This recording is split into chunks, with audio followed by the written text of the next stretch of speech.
Hi everyone, it's Laura, and today I'm here to talk to you about The Tainted Cup. So this book, I've heard a lot of things about. A lot of people have been recommending it. I believe the first person I heard talk about it was Andrew Watson, and he had great things to say about it. And then after him, I saw a lot of other people talk about it.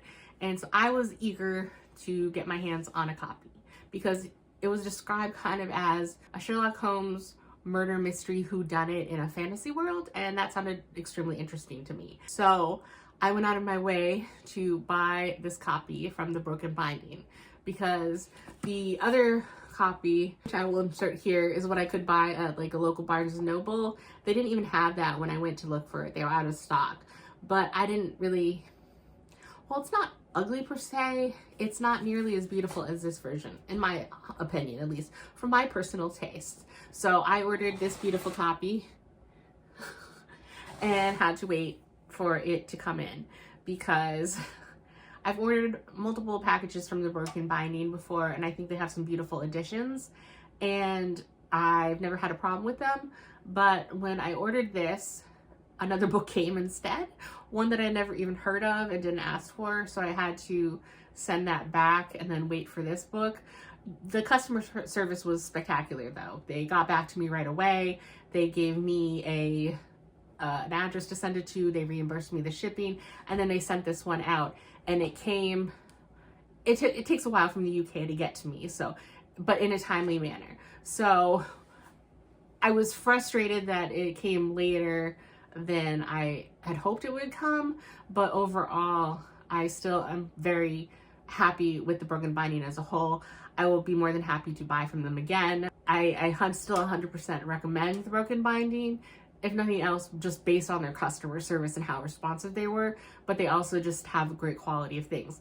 But they did mess up in this situation, so I had to wait longer to get it, but I was very eager to buy it and to read it, and I picked it up at the end of the month because I was able to listen to the audiobook of it in tandem with it, and I read this in a day. It was wonderful because the characters were great. Learning about the world was very interesting, and while it is very Sherlock Holmes-esque, it also had the characters different enough that was very interesting.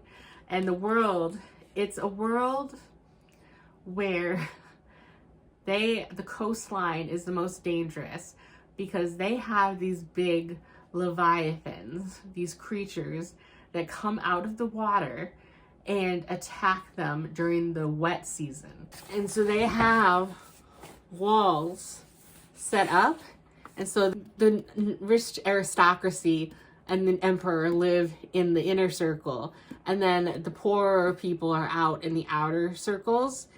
And so it's extremely interesting hearing about the differences in how people are treated in like the different rings, and like, oh, you gotta pass so you can go into the third ring, like, wow, because they were out in like basically the fourth ring in this book.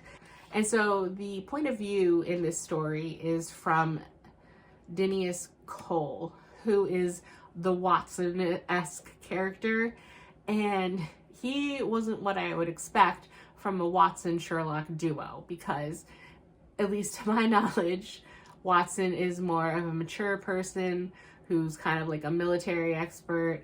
I've never read the actual books. This is just kind of based on the Robert Downey Jr. movies and the Sherlock Holmes BBC show. So I could be wrong, and this could not be how Sir Arthur Conan Doyle wrote the character, but at least my expectation is that more middle-aged, weathered gentleman that has some like military experience and is kind of obviously more like the straight man or whatever. But Dennis Cole is 20. He is kind of a failure in that he is in the military, and in the front of the book they give the different ranks of the military officers and everything, so it's helpful to have that to to see when you meet a new character who outranks who and everything. But his class, he failed in so many different ways. And so the people that he entered the military with, like his class, they've all gone on to different roles and everything. So he's not really familiar, and he's looked down upon by so many of his superiors. And this role that kind of fell into his lap, it didn't exist when he first started his military training, because the Sherlock character, Anna Delabra, she got sent here and a position was created for her kind of as this investigator. It wasn't present in this region of the Fourth Ring before she came here. So that position that he filled, that he eventually kind of was able to get, it wasn't available a few years ago. But he's still looked down upon and by his superior from the military. He's still in his apprenticeship.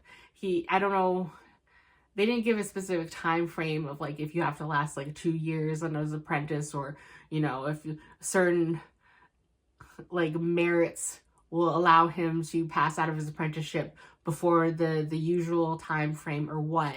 But like he's not even allowed to carry a real sword because he's an apprentice.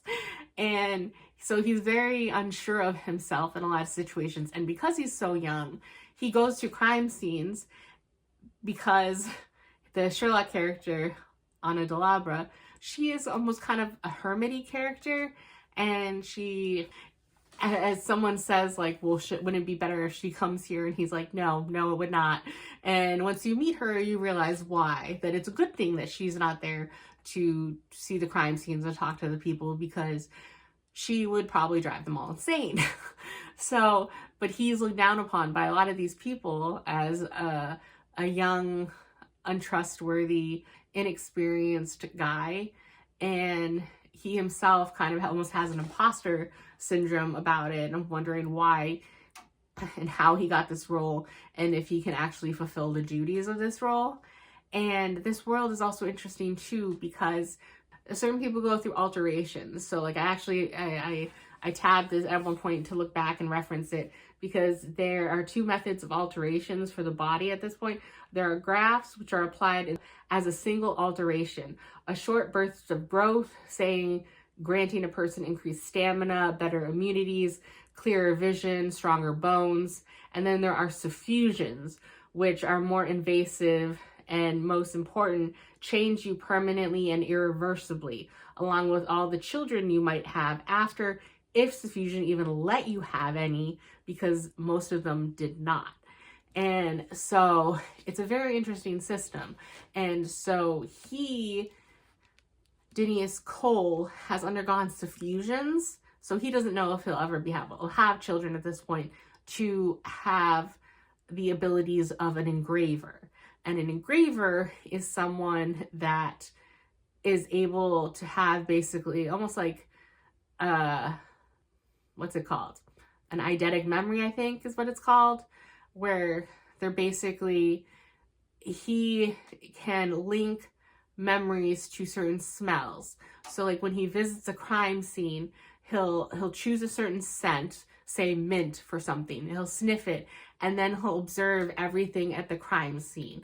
He'll look at the body, he'll look at the environment, he'll do stuff, he'll read things, and he'll keep regularly sniffing the mint smell. And so then once he's done, he'll pack that away, he'll go. And then when he goes and he gives his report to Anna about the situation, he just basically sniffs the mint smell, and he can recount all the details out perfectly and recount everything, answer any questions she has. And so like for a different crime scene, then maybe he'll smell like eucalyptus or something and give it a different scent. And so it's very interesting how it works, and seeing the different characters they encounter and what they suspect or they know are the different modifications. Like certain people just that he'll meet, they're called like clackers, and they have like extra bones and extra body mass, and they do a lot of physical labor. And certain people who are in charge kind of of different like medicines and plants and everything like that. They enhance their nose abilities so they can differentiate different smells for different like medicines and stuff, or they enhance their eyesight so they can see in the dark. It's just very interesting, the things that they have capable. And some of the graphs that I mentioned are basically kind of like the equivalent of our vaccines, because like at one point Dinius has to go into an environment with unknown flora and fauna, and so he gets pills that are like new grafts that are basically going to help him be immune to any of the illnesses that come from that new environment. And so it's very interesting how it's kind of worked together. And the world with the Leviathans and the military structure built around building and maintaining the last wall in front of the cliffs, keeping the Leviathans out during the wet season.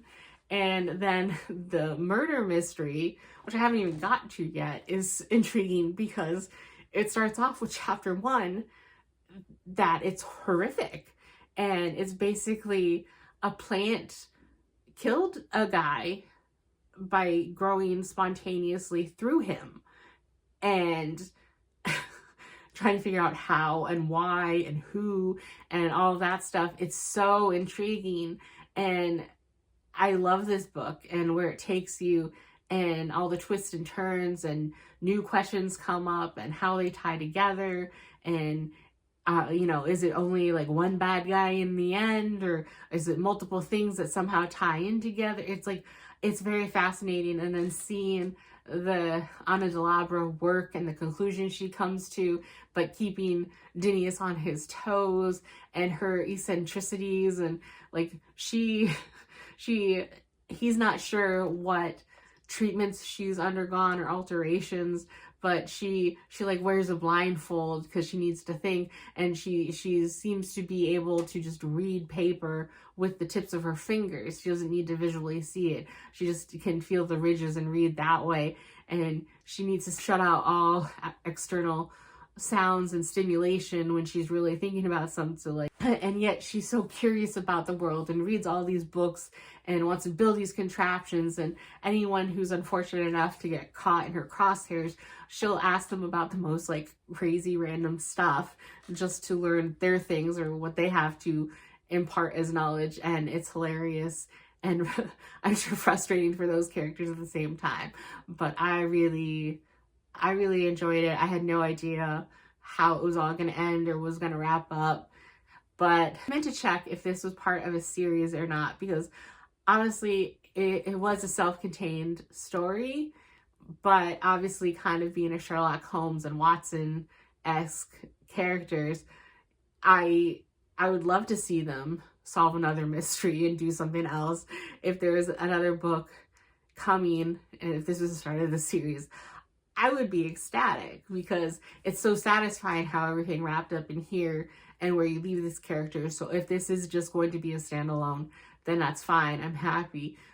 Just popping in to say that since filming my video, it does in fact appear that there will be a sequel to The Tainted Cup.